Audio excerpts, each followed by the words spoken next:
ಇವತ್ತು ಎಲ್ಲರ ಕಣ್ಣು ನೆಟ್ಟಿದ್ದು ಚನ್ನಪಟ್ಟಣ ಬೈ ಎಲೆಕ್ಷನ್ ಕ್ಷೇತ್ರದತ್ತ. ಯಾರು ಗೆಲ್ತಾರೆ ಯಾರು ಸೋಲ್ತಾರೆ ಅನ್ನೋ ಟೆನ್ಷನ್ ಅಭ್ಯರ್ಥಿಗಳ ಜೊತೆ ರಾಜ್ಯದ ಜನರಿಗೂ ಹೆಚ್ಚಾಗಿತ್ತು. ಅಷ್ಟರ ಮಟ್ಟಿಗೆ ಈ ಬೈ ಎಲೆಕ್ಷನ್ ರಿಸಲ್ಟ್ ರಾಜ್ಯದಲ್ಲಿ ಹಲ್ಚಲ್ ಎಬ್ಬಿಸಿತ್ತು. ಕೊನೆಗೂ ಸೈನಿಕ ಹಾಗೂ ಜಾಗ್ವಾರ್ ಜಿದ್ದಾಜಿದ್ದಿನ ಹೋರಾಟದಲ್ಲಿ ಸಿಪಿ ಯೋಗೇಶ್ವರ್ ಗೆದ್ದು ಬೀಗಿದ್ದಾರೆ. ನಿಖಿಲ್ಗೆ ಸತತ 3ನೇ ಸೋಲಾಗಿದ್ದು, ಮತ ಎಣಿಕೆ ಆರಂಭ ಆದಾಗಿನಿಂದ ಹಾವು ಏಣಿಯಂತಿದ್ದ ರಿಸಲ್ಟ್ನಲ್ಲಿ ಕೊನೆಗೆ ಚನ್ನಪಟ್ಟಣದ ಕ್ಷೇತ್ರ ಯೋಗೇಶ್ವರ್ ವಶವಾಗಿದೆ. ಯಾರು ಕೂಡ ಊಹೆ ಮಾಡಿಕೊಳ್ಳದ ರೀತಿಯಲ್ಲಿ ಸೈನಿಕ ಗೆಲುವಿನ ಕೇಕೆ ಹಾಕಿದ್ದಾರೆ. ಹಾಗಿದ್ರೆ ಯಾರ್ಯಾರಿಗೆ ಎಷ್ಟು ವೋಟ್ ಬಂದಿದೆ, ಸಿಪಿವೈ ಎಷ್ಟು ಅಂತರದಿಂದ ಗೆದ್ದಿದ್ದಾರೆ ಅನ್ನೋದನ್ನ ನೋಡೋಣ. ನಾನು ಶಿವರಾಜ್ ಬಾಣಂಕಿ, ನೀವು ಸುದ್ದಿಯಾನದ ಸಬ್ಸ್ಕ್ರೈಬರ್ ಆಗೋದನ್ನ ಮರಿಬೇಡಿ. ಹೈ ವೋಲ್ಟೇಜ್ ಚನ್ನಪಟ್ಟಣ ಸೋಲಿನ ಮೂಲಕ ನಿಖಿಲ್ ಕುಮಾರಸ್ವಾಮಿ 3ನೇ ಸೋಲನ್ನ ದಾಖಲಿಸಿದ್ದು, ಸಿಪಿ ಯೋಗೇಶ್ವರ್ 1 ಲಕ್ಷಕ್ಕೂ ಹೆಚ್ಚು ಮತಗಳನ್ನ ಪಡೆದಿದ್ದು ಗೆಲುವಿನ ನಗೆ ಬೀರಿದ್ದಾರೆ. ಇಲ್ಲಿ ಯೋಗೇಶ್ವರ್ 25,000ಕ್ಕೂ ಅಧಿಕ ಮತಗಳನ್ನ ಪಡೆದಿದ್ದಾರೆ.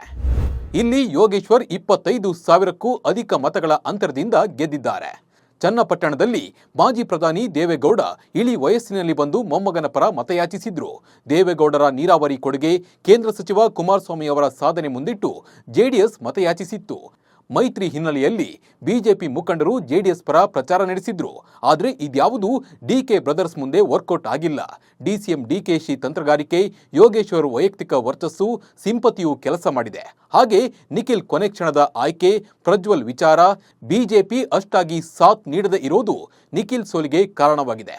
ಒಟ್ನಲ್ಲಿ ಗೆಲುವಿನ ಖುಷಿಯಲ್ಲಿದ್ದ ನಿಖಿಲ್ಗೆ ಬಿಗ್ ಶಾಕ್ ಆಗಿದ್ರೆ ಡಿಕೆಶಿ ಯೋಗೇಶ್ವರ್ ಅವರನ್ನ ಗೆಲ್ಲಿಸಿ ತಮ್ಮ ವರ್ಚಸ್ಸನ್ನ ಹೆಚ್ಚಿಸಿಕೊಂಡಿದ್ದಾರೆ. ನಮಸ್ಕಾರ.